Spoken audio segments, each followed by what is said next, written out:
think snow is not too far off. It's going to actually stick and we're going to have to plow. So I'm taking advantage of this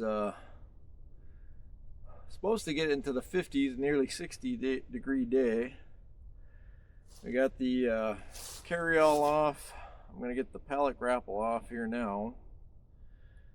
Grab the bucket behind you there. Get the tooth bar off that. Put on the skis. Get everything ready to plow, and then hopefully that wards off the snow for a little while longer, because I've got a few other things I'd like to get done before the snow gets to the point where I got to plow. So tag along with me today. I'm going to be doing odds and ends, getting things sort of ready for winter. So here we go.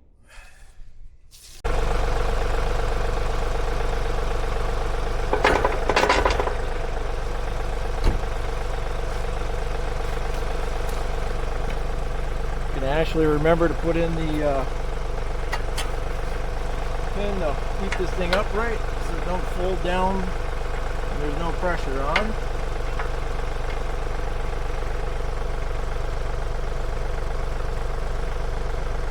I'll have to remember to put flagging tape on that so I remember to take it off. Alright, got to shut down the machine, loosen up the hydraulic lines for this. Well, hopefully you guys can see.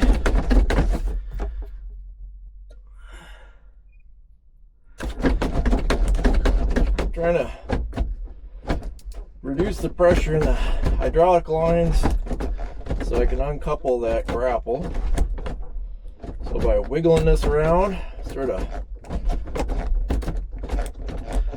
move stuff back where it needs to be. Hopefully I get the pallet onto that pallet far enough. I don't know, we'll find out here. Nope, that's going to tilt off. So what I need to do is lift this whole rig up again, shift it further onto the pallet. I could just put it straight on the ground, but if we get the thaw freeze, it's a pain in the butt getting the forks off the ground. So shoving a pallet underneath, since I have a bunch of freebies, makes it easier if I need to use the pallet grapple in the wintertime. Okay, I'll put you guys over here inside the carryall. I'm gonna fire up the tractor, shift everything forward, get onto this pallet a little more. Hopefully that will maintain the balance, won't tip over on me. So here goes.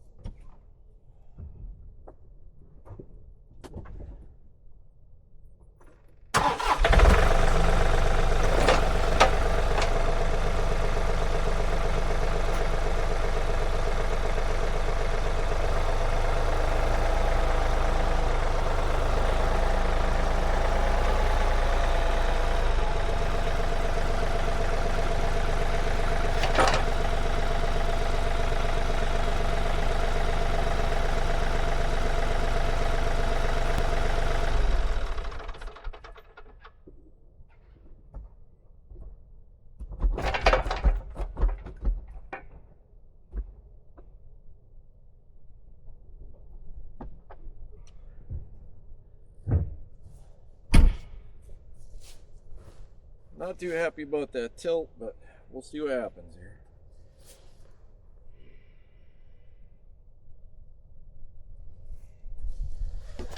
Well, that pin don't want to come out. Have to get some tools. Even if you don't got fence, if you got a tractor, these things come in handy.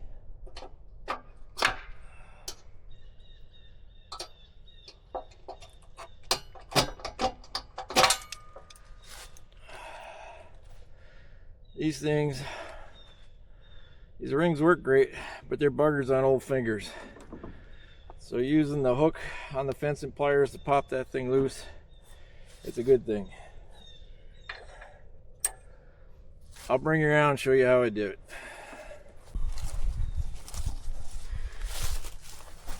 Alright, sometimes my old arthritic fingers don't want to get these rings out, but that's where the fencing plier comes in handy. slip it in there. And if you have to, your fingers won't pull it out, you can use the thing. This one's going to be stubborn because I think we're a little bit twisted on the spot here. Alright, might have to... But you see how I got the ring loose? Let's see if we can get some of the pressure off this. I don't think I have it on the pallet quite right, so let's see what we can do.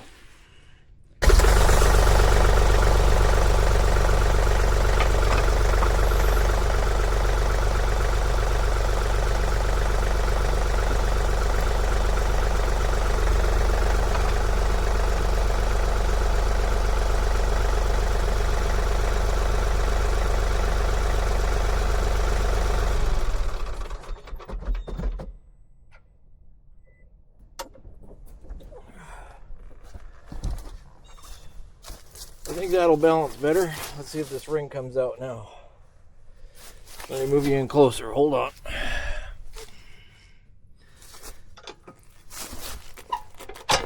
Alright, see how that took the pressure off? Don't have to pinch your fingers. And then put that thing out of the way. Alright, for you observant folks, you see I switched gloves. Because hydraulic fluid is not a friend to leather gloves. And you can see there's always a little leakage whenever you pop these buggers off. Oh, is this side gonna be... Nope, got it. So what I do, so these things don't get in trouble, is I clip them together. But first I gotta pull them out of my handy dandy zip ties here that keeps the hose out of trouble.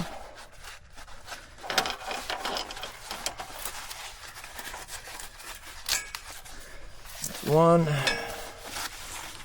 and that's two. Yeah, I know I could have cut them, but let's hopefully we won't knock over the camera while I'm doing this.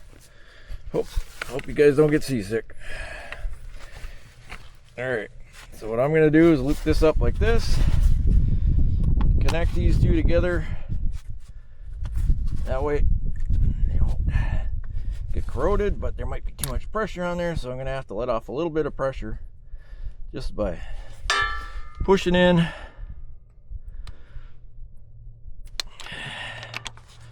Yeah, and I know there's probably all sorts of fancy things, but sometimes simple solutions work the best.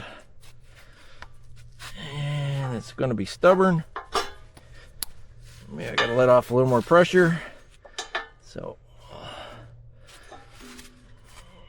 hit it on an edge or something. Bleed off a little more hydraulic fluid there.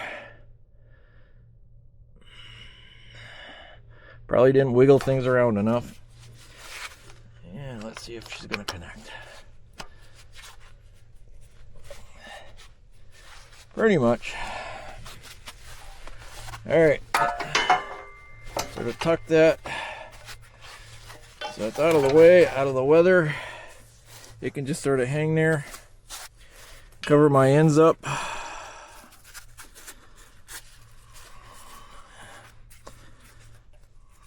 Alrighty, let's move you guys and switch gloves again.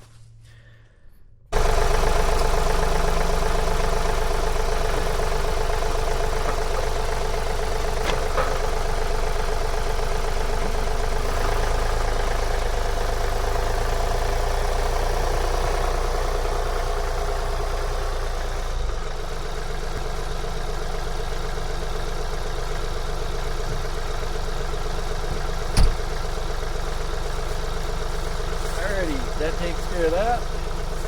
I'll get the stump bucket moved, hook on the regular bucket.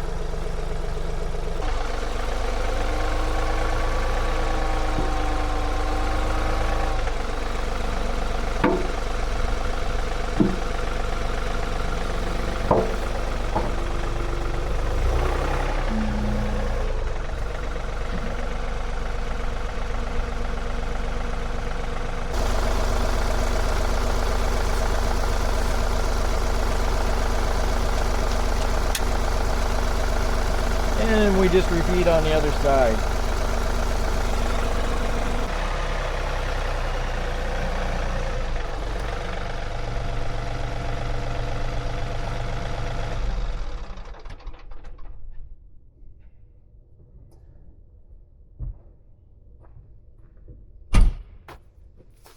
Alright, now we just got to get the impact tool out, pop these bolts out, get this tooth bar off, then we'll get the skis out so this thing is ready to push snow with the bucket. Then we'll have to see about getting out either the box scraper, put that on the back, or the back blade. Each work really good for snow removal, each have their own little different things. Box scraper, I can sort of get into areas, pull snow away. The back blade, I can kind of use it like a grader, put it as a wing and drive through the snow, wing the snow off to the edge. So not sure which one I'm going to hook up. Might be the box scraper to start with, but we'll see. Alright, got to get tools out and then I'll bring you back.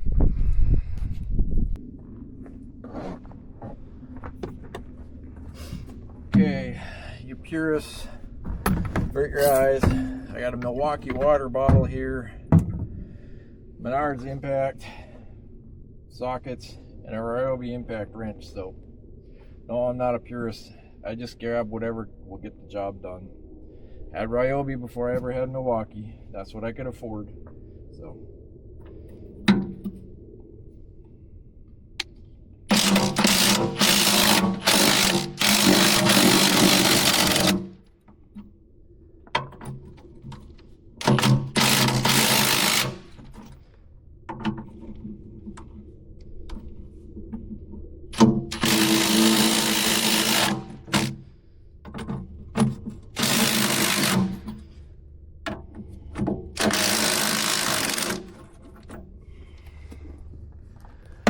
now I gotta grab, I'll just grab the handy dandy farmer's friend.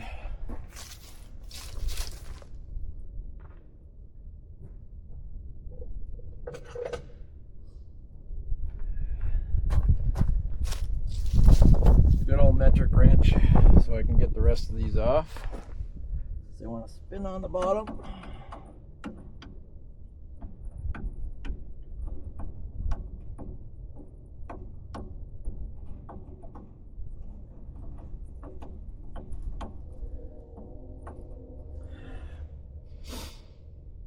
Oh, we adjusted it to 19 millimeters. There you go.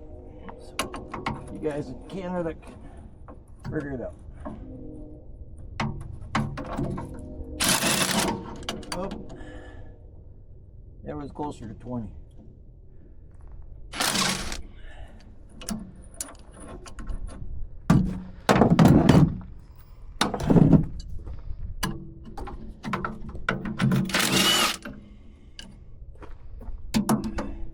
And if I can look back on my notes, I'll figure out where I got this tooth bar from and put that in the links there. It won't be an affiliate link or anything like that.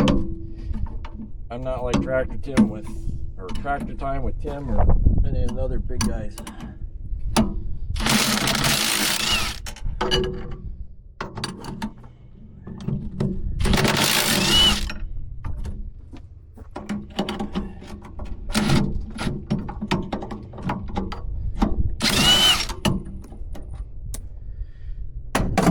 And that's why I'm doing it when it's nearly 60 degrees out here.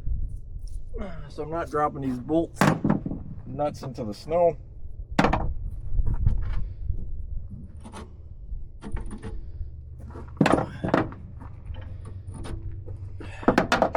Alrighty, let's see if this tooth bar, let's throw some gloves on though. Still full of dirt from my last digger project. So was the bucket. Might have to scrape some of that out. Oh, it comes right off. Alright. Now while we got it off, I'm going to spin this around. And this wasn't a manufacturing defect, this break off here. That was a operator error. Hooked into a root a little bit too hard on one of these teeth on that outside edge and cracked it. I may see about getting somebody to weld up. I still have the rest of it. Otherwise, it still kind of works. with the rest of the teeth. This just is, it kind of works as a reminder for me to always latch in with these middle teeth. That's where your power is. You get off the edge, you can twist everything. I've heard of guys twisting their loader arms and stuff like that. So it was a good product. That was me that screwed that part up. So let's just get this out of the way and then we'll get them skis out. All right, now you guys that are mechanics and scientists and all the other experts out there watching, avert your eyes. I'm just gonna give these bolts that I just took out of there a little spray with brake clean. Get some of the crud off them. Then, yeah, probably this isn't the standard of care method, but I'm the guy that's going to have to hook this rig up next spring. So what I do is, well, this is, gear oil isn't even open. No, it isn't even open. All right, I'm going to go grab some bar oil and I'll bring you back. Okay, all you experts, avert your eyes. This is just my way of keeping these things so they don't get all rusted over through the winter. Grab good old bar oil from the chainsaw. Just put a little coat of oil on them. Try not to get it too far all over my gloves. Then slip these guys off. Take the whole darn lot. Dump into a Ziploc bag. Pull that bag out so I know what the heck I got in here. We'll burn that up later or take it out to the track. By the way, there's a little coating of oil on them. They don't further corrode through the winter. Come springtime, it'll be a whole lot easier to go in. Doesn't need to be airtight. Enough oil on there. If I roll the bag, yeah, it's fine. All right, let's get these put away. Then I'll get putting on the skis. Alrighty, let's throw on these skis. They're a pretty simple concept. Just a chunk of steel, slips right on there, and what that does is keeps this edge from digging in while you're pushing snow. So it's sort of like the skis you see on the bottom of regular snow plows, truck plows, stuff like that. Just a little bit larger, works good over rough terrain. You can see the front is rounded up and the back's a little rounded up. This will be the 5th winter on these, and you can see not a whole lot of steel's been taken off. I know I could go to a snow pusher, you know, that big boxy thing. Eventually that might be the case, but for right now, this is cost effective. I've already got this. These weren't all that expensive add-on. So let's hook these up. Once again, I got some pulley bolts here. Just it's got a slot in the bottom. Drop the bolt in.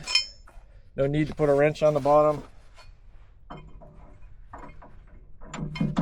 Push it up. Get your lock washer, or they're actually a flat washer. These are nylocks.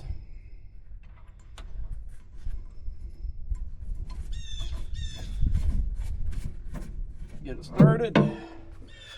Then I'll see what size it is. If it's the same size with the impact, I might have to go bigger. I think though. Nope, same 3/4 inch.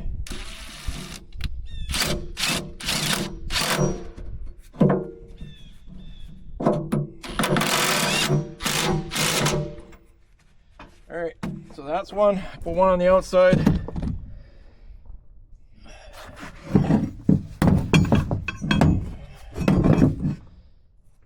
Trying not to get too oily so I don't make the camera all cruddy.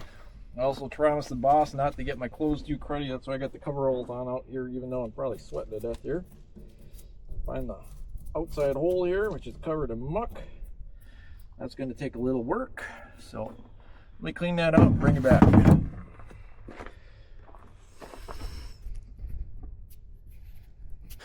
All right, found the tool to clean out this bolt hole. Good old handy dandy fence pliers.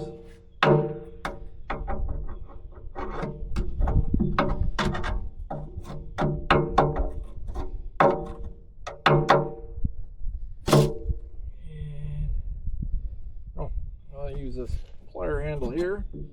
Clean that hole out a little bit more. All right, that should do it. Now, push that up through there. Grab a flat washer. Try to get some of the dirt off so it doesn't lock into the nylock permanently. Get it started a little bit. Get my hands off on my pants, that's always good.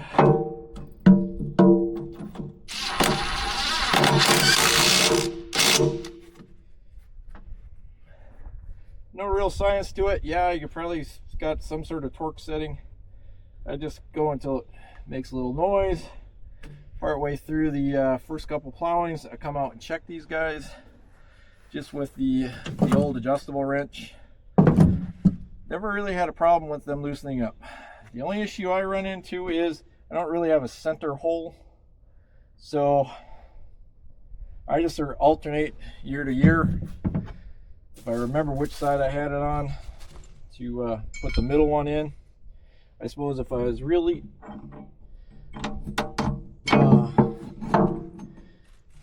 compulsive, I would probably pick up another one, so I'd have 4. But if you watch any of my videos, that ain't me. 3 works just fine. Alright, so our skis are on.